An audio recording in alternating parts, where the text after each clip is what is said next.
Okay, so what I have here is the instrument panel from the Ford Focus cmax, and if I turn it over you'll see the printed circuit board on the back.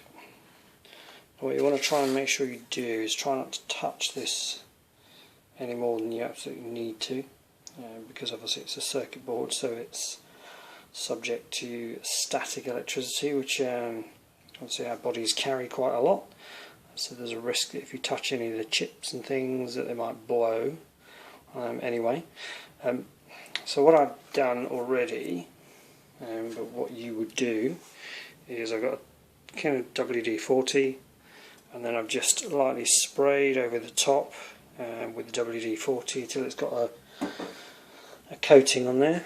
And then what I've done with an old toothbrush that's clean and unused, clean and free of any kind of mint toothpaste and stuff like that, is I then go over the joints.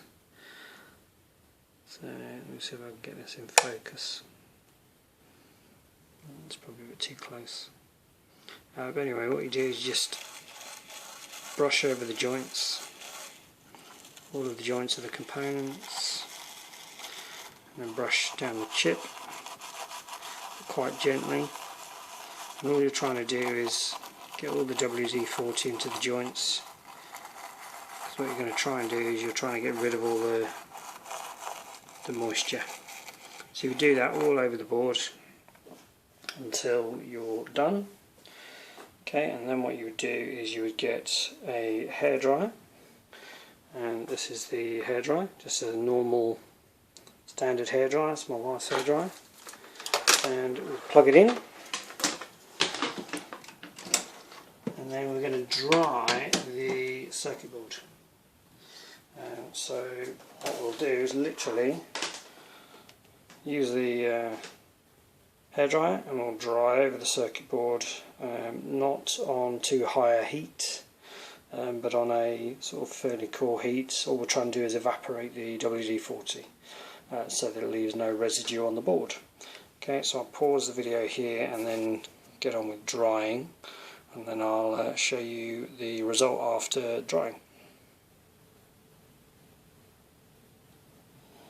Okay, so what I realised is that when you spray lots of WD-40 on the board, because of the type of liquid it is, the hairdryer obviously doesn't evaporate it quickly enough. So you might need to use a tissue and the hairdryer to kind of blow the liquid around the board so that you can then pick it up with a tissue and dry it off. It takes a little while, but mine is now done as well as I think it needs to be. So I'm going to then take it back to the car and we're going to try and put it all back together. Alright, so I shall pause again and then I shall restart when we're back in the car. Okay, so here we are back in the car. I'll just turn this over for a minute, because what we do need to do is we need to make sure that all these little needles are back to their bottom position. Okay, and we're going to connect up the instrument bit again. So this is the actual front of the instrument panel. So we're just going to connect this back up again. So I'm doing this one-handed. Bear with me. I'll swap these over. Put the instrument panel on there. And then I just take this, make sure they're in the right place. And we're going to pop this so that it goes back into the panel. And what you'll see when I kind of lift it up is you've got these clips here. Let's move that a bit. So you've got these little clips here which just pop. When you push them, they pop under these black clips and hold in place. So if I give those a pop, you can hear them now, and they've located in place. And when you're taking this apart, because I've done this the wrong way around, when you get to this point, what you do is you push those down or prise these things up, and they come off. So if you kind of push those up, okay, they come out. If you do the other one, they come out like that. So the reverse is just pushing them back into place, and there's 4 on the top.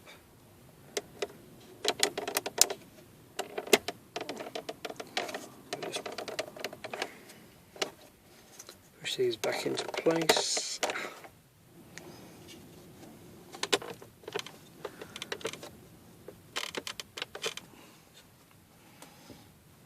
And they're a bit stiff, so obviously you don't want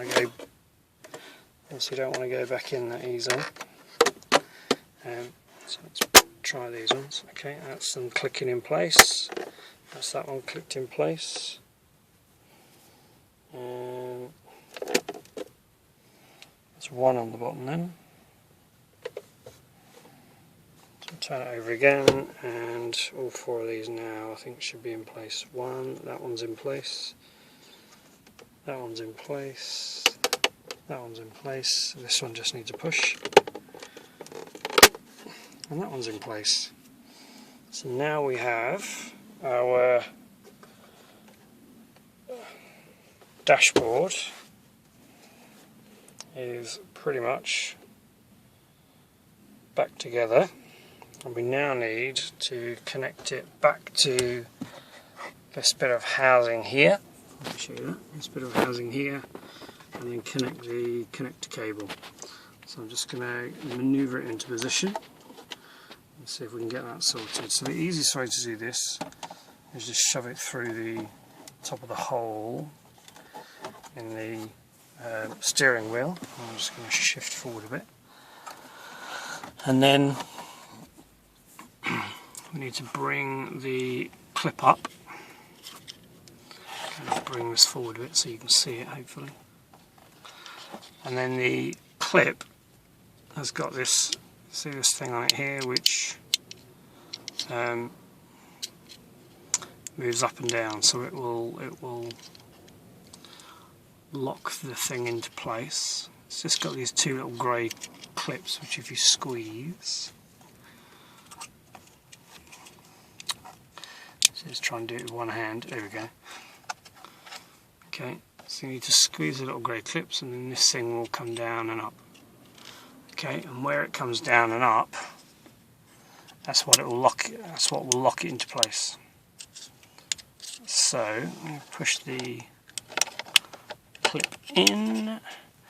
As you push it in, the grey clips come apart, and the clip starts to come down, and it pulls it into position. Let me see if I can get a bit more light on that for you. And it pulls it into position. So you just keep pulling it all the way down until it locks and clicks and snaps into place. There's a little grey bit that it fits over the top of. That bit's now done.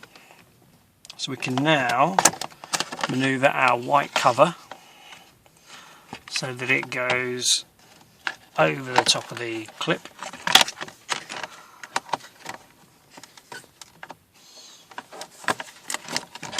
So if we just pull that through,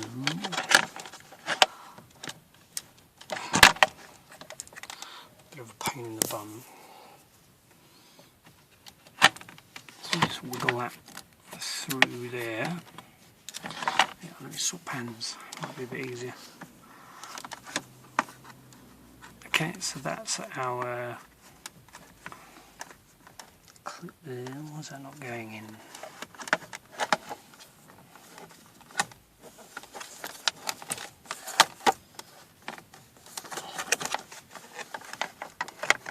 Right, just going to pause this for a minute because I need both hands. Okay, I'm back again. I worked out why. There's a little white plastic nub, you can just see it there. If you don't get it in the right position, it gets caught on the wrong side of the clip, so you can't get it in. So now, this might go a little bit dark.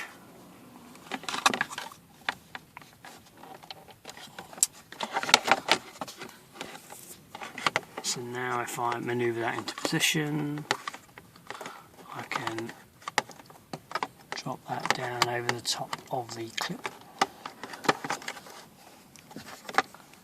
It's just coming now, there we go.